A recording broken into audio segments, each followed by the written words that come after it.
Chiamiamo i nostri amici in giro per l'Italia e oggi abbiamo scomodato addirittura un assessore Giuseppe Facchini da Predazzo. Buon pomeriggio.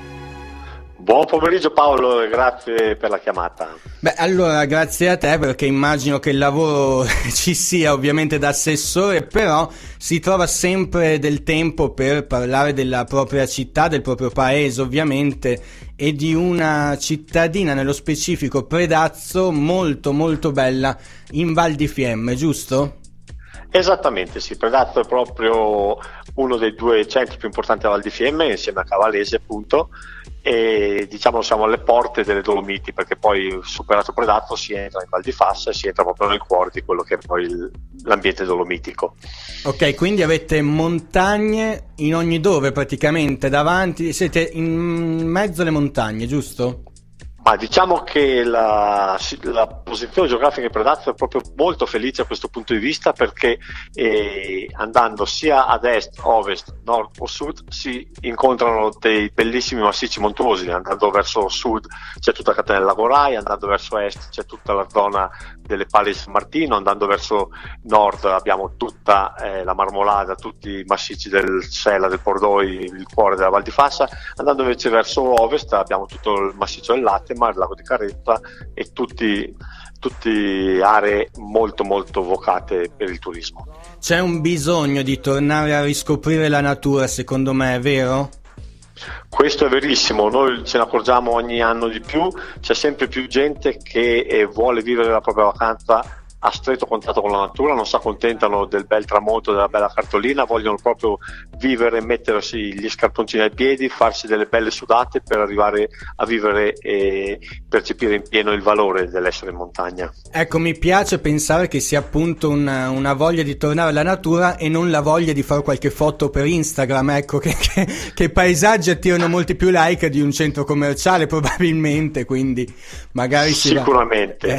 Poi a noi non dispiace anche che queste esperienze degli ospiti che vanno a trovarci vengano poi diffuse sui social, certo, perché comunque sono dei veicoli eccezionali per invogliare e coinvolgere tanta altra gente a venire a farci visita, per cui questi sono i benvenuti, ma che non sia quella la finalità, quello deve essere solo uno strumento in aggiunta a.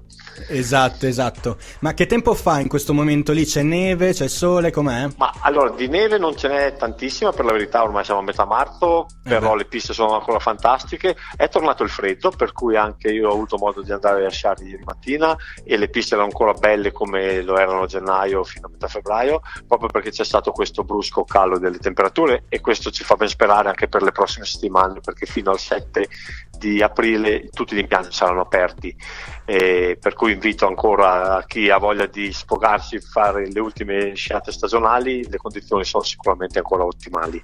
Poi è un paese molto a dimensione di famiglia, vero?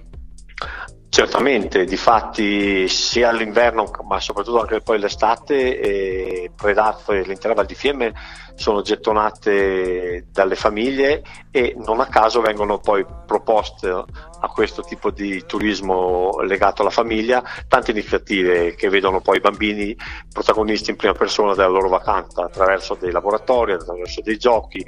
C'è la settimana della famiglia appunto dedicata, con dei personaggi della TV, dei pupazzi della Melevisione per esempio, piuttosto che degli appuntamenti con lo Zecchino d'Oro. Abbiamo attivato una serie di attività e di iniziative proprio per dare il massimo valore alla vacanza dei nostri piccoli ospiti. Ecco, a differenza del mare, forse la cosa positiva e bella della montagna è che appunto si può vivere 365 giorni l'anno, mentre alcune mete turistiche prettamente estive, no? Che magari d'inverno diventano un po' più noiose, fra virgolette, passatemi questo termine, in montagna non ci si annoia mai, perché d'inverno si scia, d'estate si fanno le passeggiate nei boschi. Nello specifico, te assessore, quando preferisci la montagna, d'estate o d'inverno? Ma il periodo preferito dal sottoscritto è l'autunno. Perché l'autunno, a parte che ci regala dei colori incredibili, certo. E di fatti sempre più gente apprezza il venire fuori dai tradizionali periodi di afflusso per trovare meno confusione, per trovare delle sensazioni uniche, e poi in questi ultimi anni, proprio per dare un motivo in più alla gente a venire a trovarci anche nei periodi meno gettonati, sono state organizzate una serie di iniziative legate al ritorno delle mucche dall'alpeggio, per esempio le classiche Desmontegate, con tutta una serie di feste di contorno, e questo succede a Predazzo la prima domenica di ottobre, ma proprio perché vogliamo far capire che, come dicevi giustamente tu, la montagna si può vivere 365 giorni all'anno, non solo a Natale, non solo a Ferragosto. Esatto. Invece, per quanto riguarda i piatti tipici della zona, immagino, vabbè, tutto ciò che la montagna può dare, formaggi eccetera, ma c'è un piatto tipico specifico che magari può essere meno conosciuto ai più? Ma diciamo che la cucina tipica trentina, che attinge molto alla tradizione anche del Tirolo, del Sud Tirolo, perché comunque da noi si mangia molto spesso, la polenta quella la fa da padrona, certo. Però poi ci sono tutte le specialità di origine anche austriaca, tipo i canederi, gli spätzle, queste specialità qua, per rimanere sui piatti salati. La selvaggina, chiaramente il capriolo e i salmì, piuttosto che le braccioline di cervo, sono sempre dei piatti molto gettonati, oppure gli saccati, la classica luganega di maiale, sicuramente. Sui dolci abbiamo da sempre una predilezione per le fortaie, che sarebbero appunto delle frittelle particolari a forma di spirale fatte con la pastella, e che vengono servite tradizionalmente con la marmellata di mirtillo rosso, e poi gli ambletti o le classiche crepe, che però da noi appunto prendono il nome di ambletti, e vengono proposte sia in versione dolce con la confettura o le marmellate, piuttosto che salata ripiene di formaggio fuso. Ecco, la cosa bella è che dopo aver mangiato tutto ciò, una bella passeggiata, una bella sciata, e si smaltisce. Ecco, mentre al mare uno si sdraia e i chili aumentano. E poi avete una chiesa stupenda, meravigliosa, già solo la facciata è molto caratteristica. Sì, noi siamo sempre, vuoi per campanilismo, vuoi perché comunque in questa ci riconosciamo, noi facciamo sempre della nostra chiesa un punto di riferimento, è proprio il centro del paese, e testimonia anche il lavoro di tanti artigiani, che io definirei più artisti, che proprio estraendo la roccia da sotto Sassa, che è una cava proprio a pochi chilometri da Predazzo verso Bellamonte, e con la stessa pietra ricavata lì hanno costruito questa chiesa, che adesso è il nostro orgoglio, il nostro vanto. Certo.